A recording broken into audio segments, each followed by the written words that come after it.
Hi guys, here to explain another chess game that I played. I'm playing with the white pieces. So let's jump into this game and see what happens. So in the game, I start off with the move e4. Then my opponent responds with e5.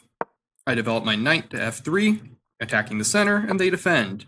From here, I go for the Ponziani opening, where you push your c-pawn, and my opponent plays one of the worst moves in this instance because I can just push my d-pawn here and threaten both this pawn and the bishop. Taking back the pawn is expected, and then you take back to where you're attacking the bishop, and my opponent gives this check here, and I just block with the knight. My opponent then decides to give up the bishop for the knight, which you generally don't want to do because bishops are a bit better than knights, especially in open positions, but I just capture back with my b-pawn, and now if you look at my center, I have two pawns with another one guarded and a knight out, and so I'm doing really well here. All of my opponent's pawns are back on their starting position. So my opponent then develops their knight, and I push my pawn to kick this knight away, and unfortunately my opponent makes a mistake here and doesn't realize that their knight's under attack, I guess, and so I just get to pick up a free knight, so now I'm up a piece.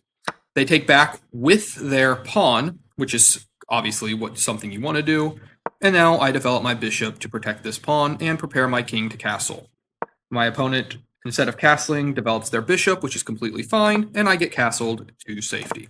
My opponent then castles, and I push this pawn to start opening up the center. My opponent takes back, and now I take back with my knight, and they develop their knight, and since I'm up a piece, you know what we're going to do. I go ahead and trade. My opponent then takes back with the queen, and I pull my queen back here, or my bishop back here to c2, and line up this battery where I'm threatening to checkmate the king.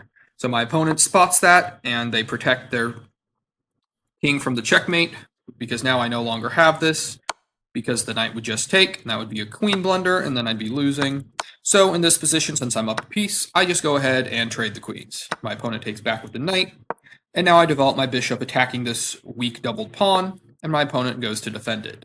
So I attack the rook, chase it away, and my opponent moves it to keep the defense on this pawn, and I go ahead and move my bishop to b2. My opponent attacks my light squared bishop, and so I just pull it back. My opponent then attacks this dark squared bishop, so I defend it with my rook here. And after my opponent plays this move a5, if you notice, I've got this attack on this rook where I can go ahead and move this pawn, and now I'm attacking the rook.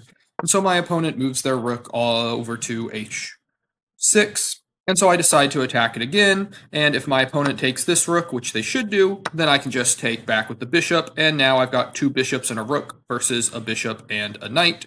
So I'm up a piece, but down one pawn. However, in the game, my opponent saw that their rook was under attack and moved it back here, and unfortunately for them, that's a mistake, because now I can take the rook, and that leads to a checkmate, because the knight can't get back to block, the rook can't get back to block, and the king is completely walled in by his pawns. So this was a game that I played. The computer rated it at about a 96% accuracy.